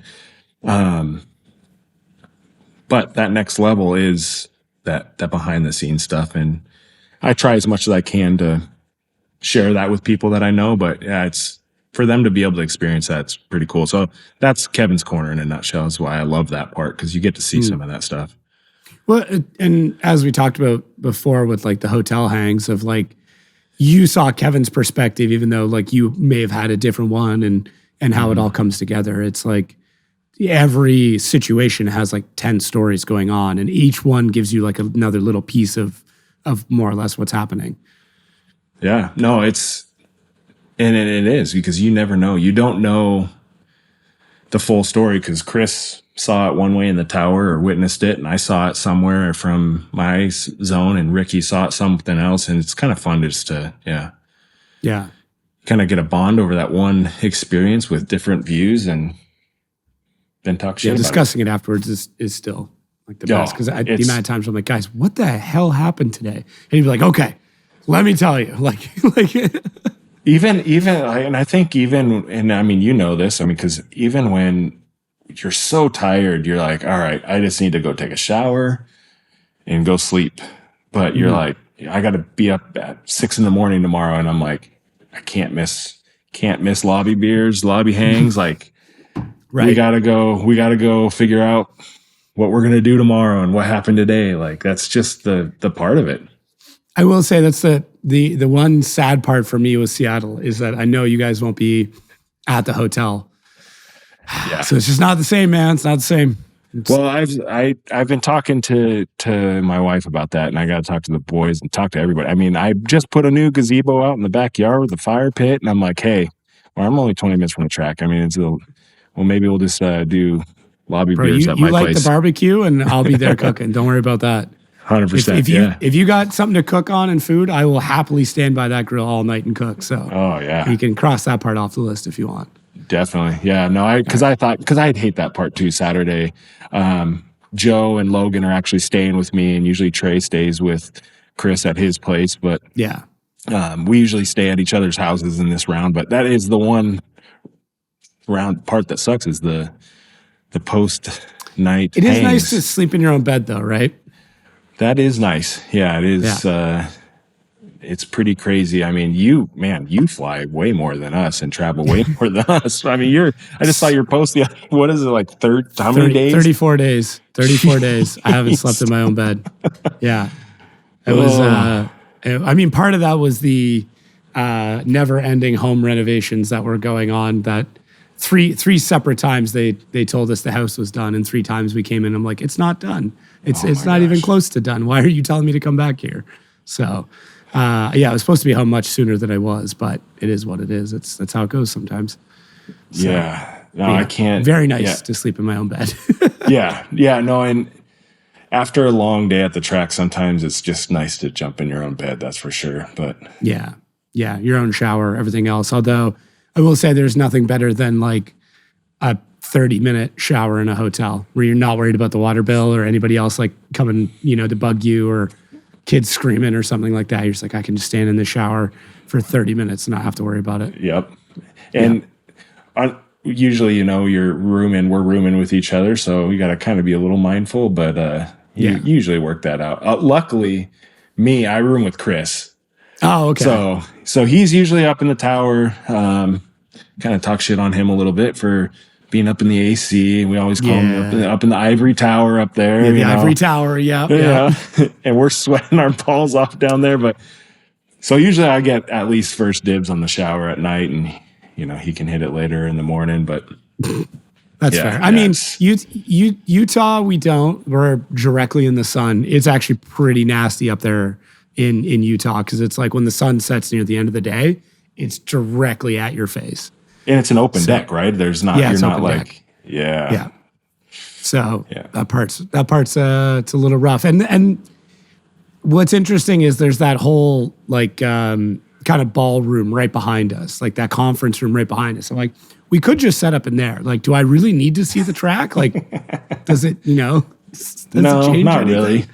No, like and you're so sprawling. You probably get better perception for like watching on a TV. I mean, I know the sound guys would be happy with that too. Like they can all just set up their gear where it's not sand blasting in and or rain or whatever. Hopefully there's no rain, but there's only like 2 really outdoor ones for you, right? It's just Atlanta and Utah. No, Long Beach as well. We're outside. Oh, Long Beach, you're in the Orlando, we might as well be outside because it's like a tiny little, window shaker AC at the end of that. Yeah. So Seattle's probably Seattle's one of my favorites actually, booths wise. It's St. Louis is cool because like it's a big NASCAR booth and that part's pretty neat. But I don't know the Seattle one because like you can feel the fans. Yeah, you're kind of a part of it. Yeah. Yeah. And like the weather's really nice. So like the booth isn't hot. If I remember correctly, they redid a bunch of it. So there's like cedar in there now. It smells really good. So it's one of my favorites. Cause I don't mind it. I don't mind the booth being tight. I really don't. Cause I'm not moving around other than me having to, go to the bathroom every 8 minutes. That's the only downside is I have to run all the way downstairs. But yeah. I don't know. I'm very much looking forward to this round for sure. Yeah, that's one of my favorite. Atlanta or Seattle, those are my 2. Atlanta's got a special place. It's my first one I ever worked, and it's such a cool place.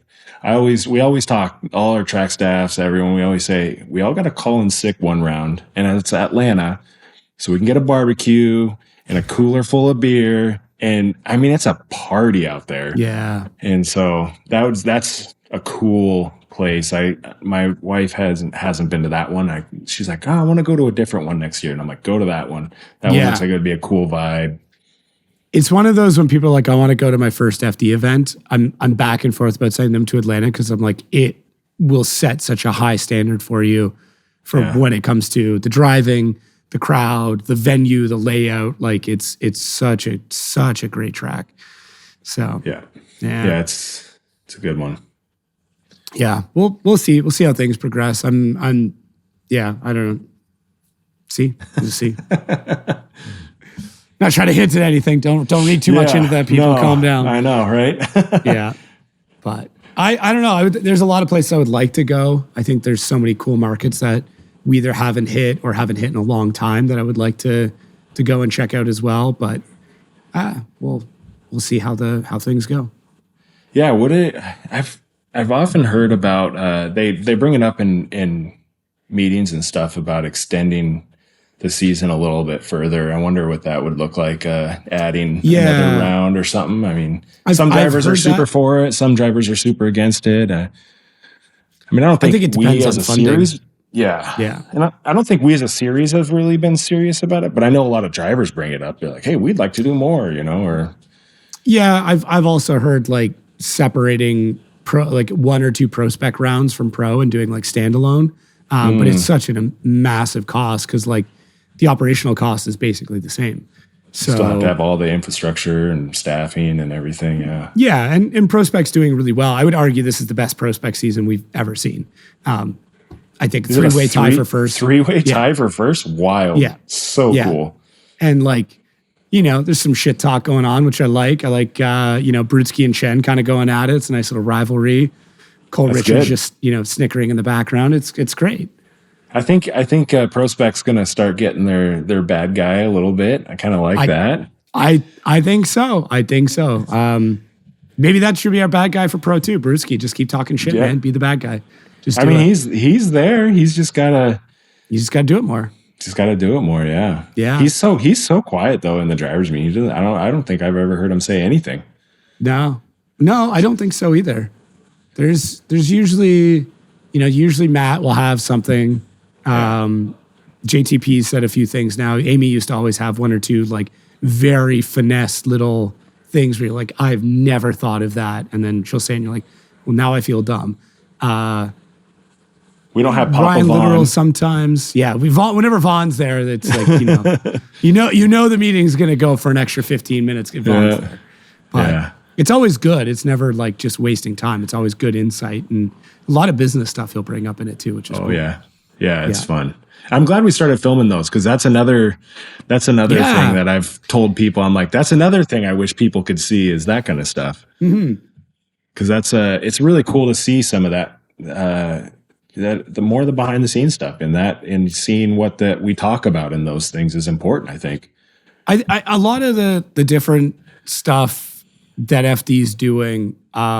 Kevin's Corner, Send It, Under the Hood, like the different series, obviously the podcast, but all of it, I think it just proves how hungry the fans are. Like,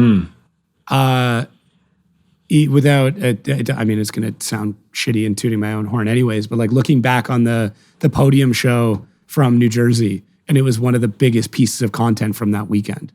And it's like, cool. LZ being on it immediately, that's going to do well, right? He's just, his fan base is going to jump in there. It was very exciting. It was a really good round. The podium was nuts. But that definitively showed me that there's such a massive hunger for everything that the fans can get their hands on. Yeah. So, and some are going to be better than others. Some weekends, Kevin's Corner in New Jersey, awesome episode. You wanted to understand what was going on, how that event went with the storm and everything. Wild, by the way, wild. Yeah, where were you when it hit?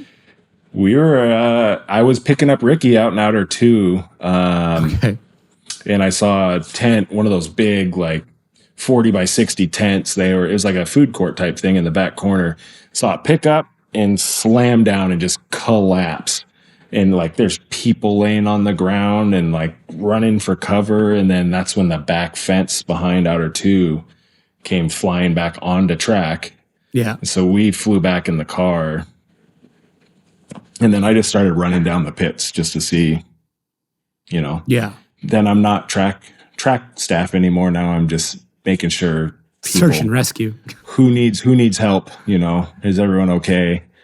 Our booze, Chris and I just walked down, just completely soaked, just asked teams if they needed help or It's it is funny how, you know, you are now kind of not like head safety person, but like your primary role is such a safety thing, considering kind of how wild you were in your youth. Like, are you trying to make up for, you know, some of the shenanigans from earlier on now being Mr. Safety? I feel like there's a story behind this. I mean, I got a few. I got a pretty good list. Let's see how long we got here. You know, you being a security guard at a fireworks stand and not going super well.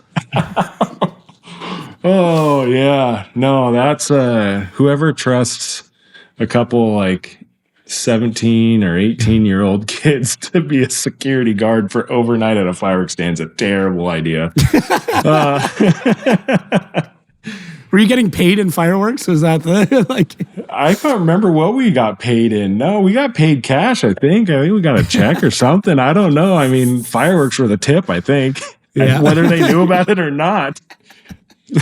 You're like, you can hand me the cash, but I'm handing it right back to you for bottle rockets. Yeah, 100%. Yeah, right? I mean, don't pay me. Just give me fireworks. That's all I want. That's all a 17-year-old kid wants anyways. I will say the story that tops it for me, and probably the most creative thing I've ever heard of, and this is just up there, putting duct tape upside down with cans on the end. So when a car runs over it, it just pulls cans and makes crazy noises. Oh my gosh. That's very creative, sir. Yeah. I mean, wow. Yeah. We did some really stupid stuff as kids, but man, that's fun, right? And never expected, and they go over, oh man, it's a riot. Absolute riot. I never taught my boys this.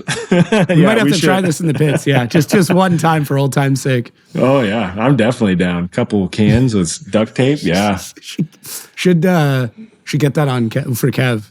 Just throw a couple cans of duct tape on the truck and see what happens. Oh my gosh, that's so crazy. Yeah, we did that. My little brother got really creative.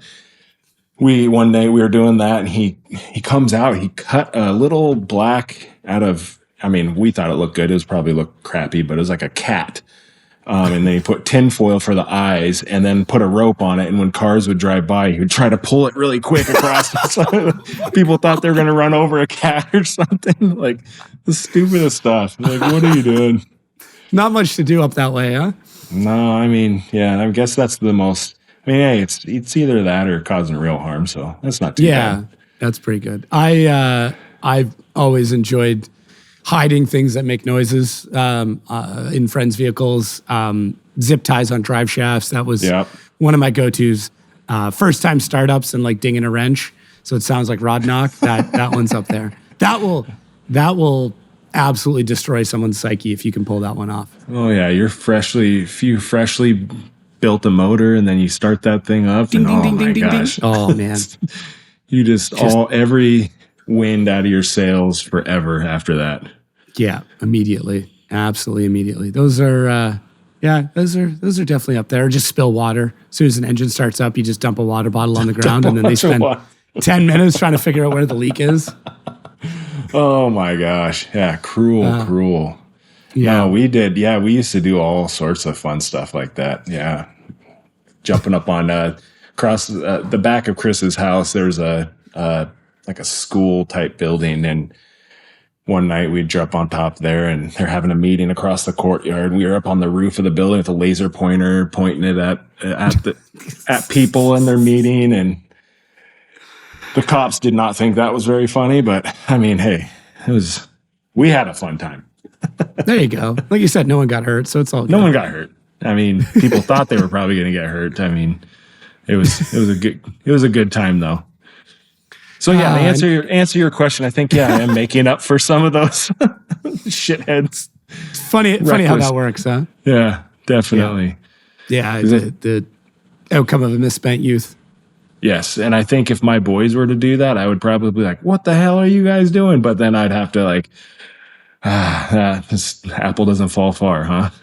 Yeah, that's it's always the tough one, especially when the kids are witty and you're like, well, I know where you learned that from. And one, I'm happy and impressed, but two, like, you gotta knock that off. Yeah, right.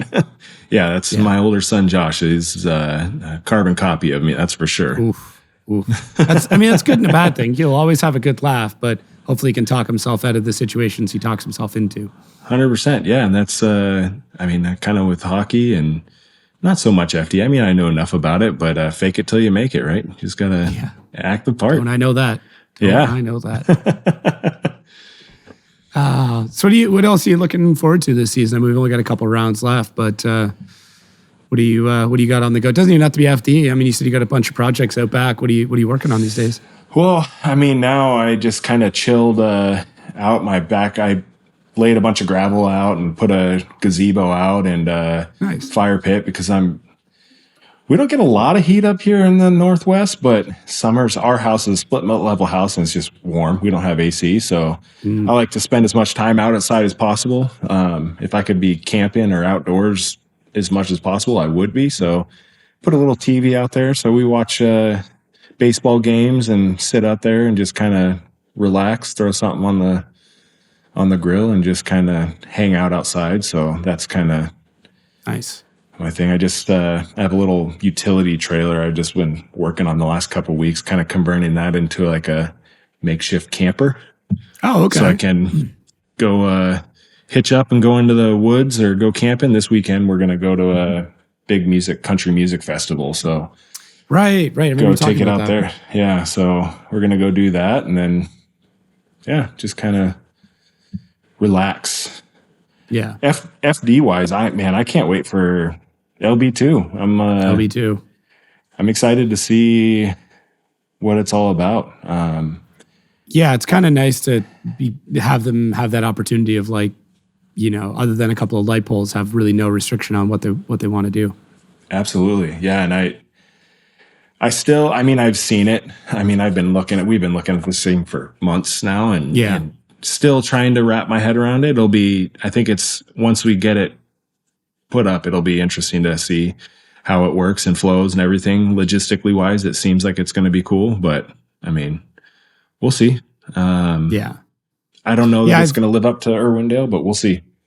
That's the tough part. It never will. Like, I think you can't put that in your head that it's going to be something like Irwindale because it just can't be. It just cannot be. Yeah, no, absolutely not. And it's been, I think Andy was the first one I saw post a picture of him driving by Irwindale after it was torn down. I was like, so bummed. I'm like, geez. Yeah. But that's what happens. Like, it sucks. It's been the final Irwindale for years now. So I'm kind of happy it's over. Like I'm sad that it's over. Yeah, I got one of the poker chips actually. I got one pretty recently. Had to put it in the old collection. I also have some of the rubber scrapings from Irwindale. So that's cool. Got one of the jars. Yeah. Who was selling those things? I think Andy was. Of course. If there's going to be some sort of side racket, it's going to be Andy. So Andy, of course. Yeah. He's always got something on the go, man. That guy is, and one thing I've learned in FD is you want to be on his good side. Man, I love Andy more than a lot of people and that crew. He's such a good dude, but man, you get on his bad side, and I've seen it. It's rough. It is rough. It's rough being on his good side because he will just tear into you for no reason. He doesn't mean any of it, but he'll say stuff. You're like, why gotta be so hurtful, man? But like, there's such a difference between him ribbing you because he likes you and him ribbing you because he doesn't like you. Well, I think if he's chirping you, that means he likes you usually. Usually if he's not saying much to you, then that's where you probably have the problem. So yeah, you're gonna have a rough time. I tell everybody that. Yeah. Go make friends with Andy. And it'll take a little bit. It's not a day one thing. You do not become Andy's friend day one. It takes a little bit. Yeah, it takes a little while. And then he'll bring you in the hotel and rib you in front of people. Oh. Didn't he do that to you in Jersey? Oh yeah. With the intern. Yeah. Cooper. Yeah, that was with Coop a Loop. Yeah, that was funny. Yeah, I mean, I guess I could share that story. That was the funny context story. So Cooper's our new intern. He's not an intern. I think he's actually hired on now, if I'm not mistaken. Maybe So- he's a good kid, man. I love He's a having him around. really good kid. I'm a big Cooper fan. I need to Right. emphasize that because the story backs is dependent on that fact. But yeah, Coop comes up in the booth one day and he said something. I was like, hey, as a joke for the record, because I'm not this much of an asshole, and my humor is, you can attest this, my humor is quite strange sometimes. Yeah. It gets a little weird. But I said to Coop, I'm like, hey, I know it's your first day, but I just need to let you know that like, before I go on air, I need 2 ice cold rock stars and 2 ice cold waters before I go on, or the whole show is just going to fall apart. And he took it like super, super seriously. And then I can't remember. I was talking to somebody else afterwards, and I think it was Brian in marketing.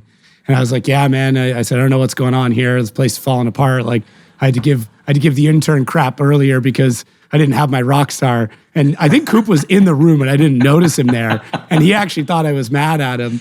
And then Andy, we were all sitting having hotel hangs. And then Andy pulls Cooper over, like, Cooper, come here. Because Cooper had went to Andy and like, oh, I just want to let you know, I think I pissed Jacob off. I didn't have his drinks there in time.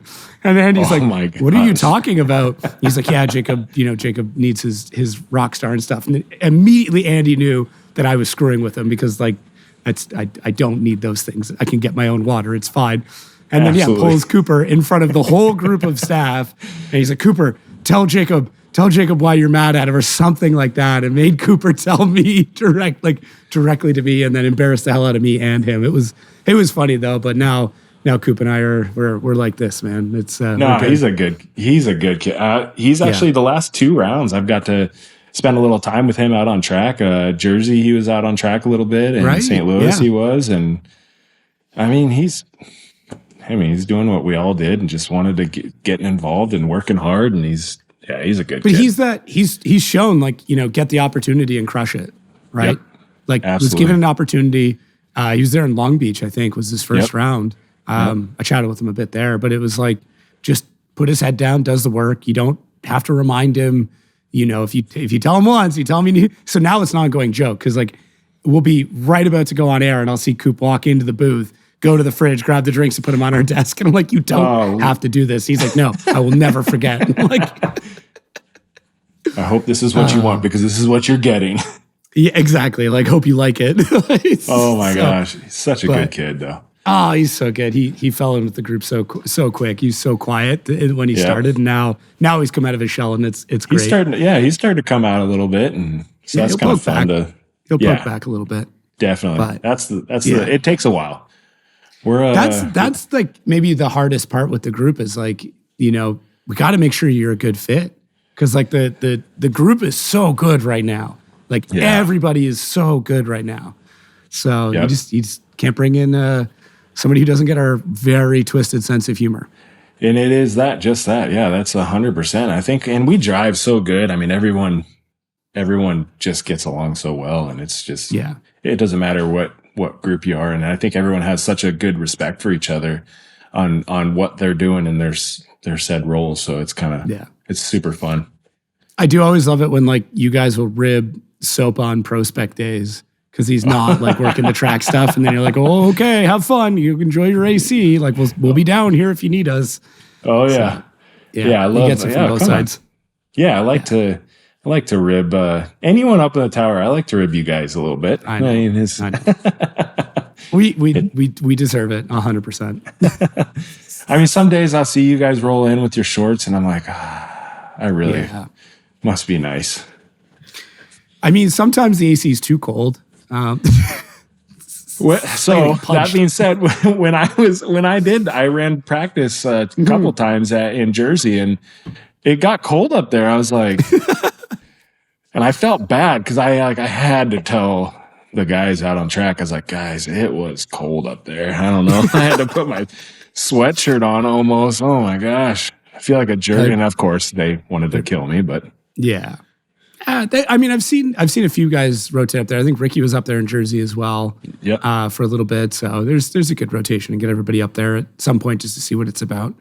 Yeah, absolutely. And I think that's important, and especially if we have the ability to rotate guys around to give each other a little bit of a break. I mean, and we're all so strong-headed. No one wants to take a break, you know. No, I know. There's so much like male ego with that group. A little too much testosterone sometimes, but yeah, I'm like, hey, go sit in the truck for 5 minutes and, you know, cool off. Yeah. I'm like, no, I'm not moving, you know. Ricky's, you know, he's that guy. He'll work so hard, and he's such a hard worker. Oh man. And he will not take it. Sometimes I'll be like, Ricky, go sit in the car. Yeah. You know, chill out for just a couple minutes. But yeah, it's definitely a good group. I mean, I'm admittedly grateful because when I first kind of came in, I was in such a weird spot and I didn't really have like a group to hang out with, and you guys kind of adopted me pretty quick. So I was like, okay, cool. I can hang out with the track guys. Like, cause I don't know, like it was just like Jared and I hanging out all the time. I'm like, well, we need a bigger group, man. Like we need more people. And then very quickly, I think all the groups just kind of imploded. St. Louis is a good example of that. It was like the ticketing girls all with us, and Brian was there, and then Jared comes in, and then it was that was a good one. And then the Elvis people were there, and that definitely threw everything for a loop.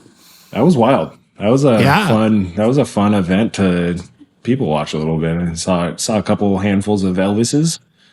Yeah, it was good. I think we missed our calling. We should have been Elvis impersonators.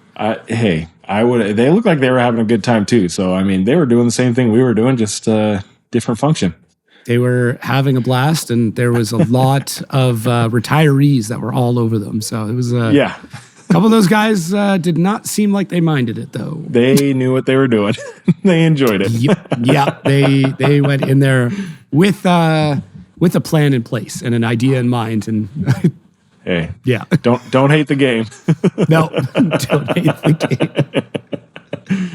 I don't know what game you're playing, but don't hate it. No. You know what? You're enjoying yourself, and you can sing and dance way better than I can, so I can't say shit. So. Yeah, that's where I would fall off on the old Elvis impersonation. I can't do either of those. So okay, of all of the events, what is the one you enjoy working the most on from your perspective? Oh, wow, they're so unique. Atlanta's probably up there just because from my perspective, I can see the entirety of it. Mm-hmm. And because you're up on the hill at the top of the hill.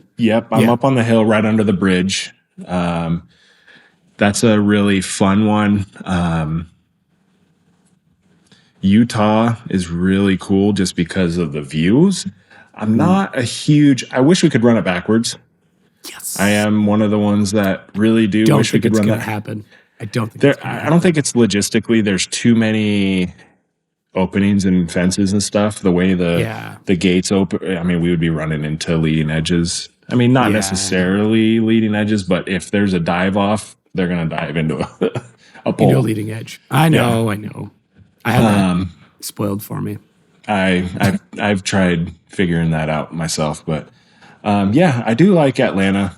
That's one of the cool ones, and it's hard. I have so many different ones, but Long Beach is cool just because it's the first event. You get to see a lot of new builds, new liveries, get the boys back together again, and then it's such a interesting track, wall to wall to wall to wall, and it'd be interesting to see if it was ran. Well, no, we did do it COVID year later in the season.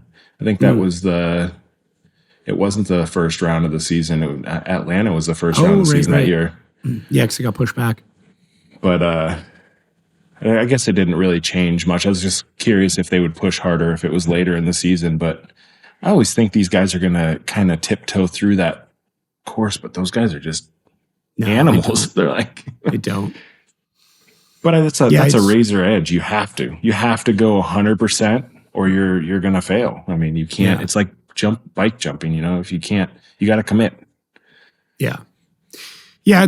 I do think each track has its own special things, right? Like each one kind of has a reason why it's really, really cool and a reason why it's not. Like, you know, Utah, it's stunning. It's just absolutely stunning. Oh. Getting there at 5 a.m, not the biggest fan of that. But No, that sucks. yeah, They don't but have like lights, getting though, to see so the we- sun come up, in the middle of the desert is really neat. It's gorgeous. I mean, it's absolutely. Yeah. I mean, there's like, and especially I'll be sitting in the truck right at the initiation and looking out across the hills, and I'm just like, it's beautiful. I mean, you can't. I mean, cars going at you at 90 miles an hour, and then that as a view. Yeah. I mean, geez, yeah, it can't get much better. It really is such a crazy opportunity that we get to do this and travel around with it. And, it can be tough to be away and deal with the flights and all that stuff. But it's just like, man, what a crazy thing to at some point be able to look back on and be like, yeah, I was there for that. I was there for all of these events. What an amazing opportunity. Yeah. It's so cool to be a part of it. And it's such a small part. Like I'm such a small part of it, but it's such a cool thing to be a part of. Like, when you're looking back, like, man, I was part of something real cool. Yeah. But I mean, you say small part, but it's that if you weren't there, it wouldn't operate the same way. It wouldn't be, Sure. if your role wasn't there, it wouldn't operate the same way. If you as a person were not there, we wouldn't have as much fun. Like you and Trey going back and forth on something is some of the best comedy I've ever experienced in my life. Like when both of you guys are on it, and it's just you just sit back and watch both of you just go at each other. It's amazing. Man, I tell you, we've talked a lot about Trey. Trey needs to have a film crew follow him along. That guy is one of the funniest humans I've ever met in my entire life. Yeah, he's just so fast and He's so so quick. witty, and the connections he will make. You're like, how did you get there? Like, it makes perfect sense, but I don't know how you got from here to here that quickly, and it makes sense. Yeah. Yeah. He's hilarious. Oh my gosh. And twisted, and just very, very twisted. Oh yeah. Yeah. He's borderline there, which is what I think I love about him. He's just he gets right to that edge and just lives there. Yeah, he'll never say anything overtly offensive. Nope. But he'll say something, and you're like, whoa, okay. Where did that come from? Oh yeah.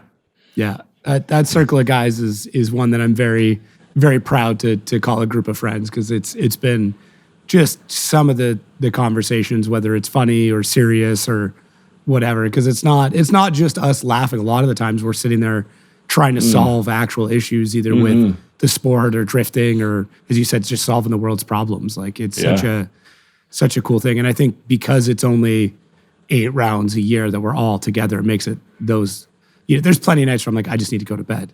And then, as you said, like you walk in, everyone's like, hey, and you're like, put the bag down. Almost every round, I'm editing the podcast in that circle of people. And, we're talking about it. I'm like, oh, hang on, listen to this part or something like that. Or you guys are just shooting the shit, and I just want to be there. I just want to be around it, where I could be in my room getting it done twice as fast. Yeah, and I think that's so true. There's so many times my body would probably prefer that, but you can't miss it. And like you said, the 8 rounds, a couple nights each round, those are times I don't want to miss, and I enjoy those times, and I look forward to those times. And sometimes it's the best part, or most times it's the best part of the weekend. So the gallows humor. Yes, that's 100% accurate. Yeah. They're very, very long, stressful weekend, because as much as it is a lot of fun, I mean, I'm sure for you it's stressful because you're there. You're there when people are in their worst moment. If you're not on your game, that means someone could be seriously injured or lose a vehicle or worse. So it's a lot of weight. That's your worst fear, is to make a mistake that could put someone in danger or wreck their car or ruin their car or something. Yeah, I don't want to be. So you got to be on your A game all the time. So it can be draining, and those lobby times are times to recharge. Yeah, definitely needed. But well, sir, we're getting pretty close to 2 hours. I know you got a son that's heading back to school soon, so hopefully you can get in a bit of time with him as well. But this is good, man. I'm glad people kind of got a very different perspective from, a bit more, not that Chris wasn't boots on the ground, but he was a judge and now he's all important and stuff. And, I think it's important, and maybe, we should find a way to record a radio for a day, because it would be we'd have to edit. We'd have to redact a lot of it, but I think it would be really good. I think that'd be fun. Yeah, I think people would be interested to hear that for sure. Yeah, I'm sure we'll get a bunch of comments about it, and then we'll turn it into some sort of content. I don't know. We'll figure something out. I'll bring an extra mic and just be like, here, plug this in. Give it to me at the end of the day, and we'll see what we can make of it. Yeah, let's do it. Yeah, that'd be cool. Cool. Well, I don't know. Do you want your socials out there? I don't know. Do you want some more Instagram followers? Yeah, sure. You can do I know that. That's fine. You're like, I'm not doing it for that. But I'm not a huge Instagram guy, but I'm on there. Yeah. All right. I'll drop that down below. But yeah, man. Thanks for doing this. I'm glad that it was a circle conversation that led to this, right? I think I just leaned over. I'm like, you want to do the podcast? You're like, sure. I'm like, yeah, I think it'd be cool. And that was pretty much it. So nice. Yeah, it was fun. Yeah, it was cool, man. Yeah. Well, I'm looking forward to seeing you in next week. 7 days. It's kind of next week. It's kind of his name. Yeah, coming up 7 close. or 8 days. Yeah. Oh, man. Too close. Yeah. So this will come out. Yeah, this will come out right before the event. So that's perfect. Perfect. Yeah, that'd be cool. All right. Cool. Well, thanks again, man. Thank you again for everybody listening and watching. If you do see FD staff out there, you'll see our shirts and stuff like that. Thank all the track workers for making this happen. And now you know what Michael looks like. You can yell out Fridge or the mayor. Do you get any other nicknames, or those are the two I know of? Yeah, Fridge kind of Jared took that one and ran with it. Mayor, yeah, a little bit, but yeah, Fridge. The mayor of we can't say, but you can take a guess. Yeah, that's right. I do explain that to my wife before this. Oh, hey. Yeah. You can leave your guesses of what he's the mayor of down below, but yeah, we'll leave it at that. All right, thanks again, guys, and we'll catch everyone next week.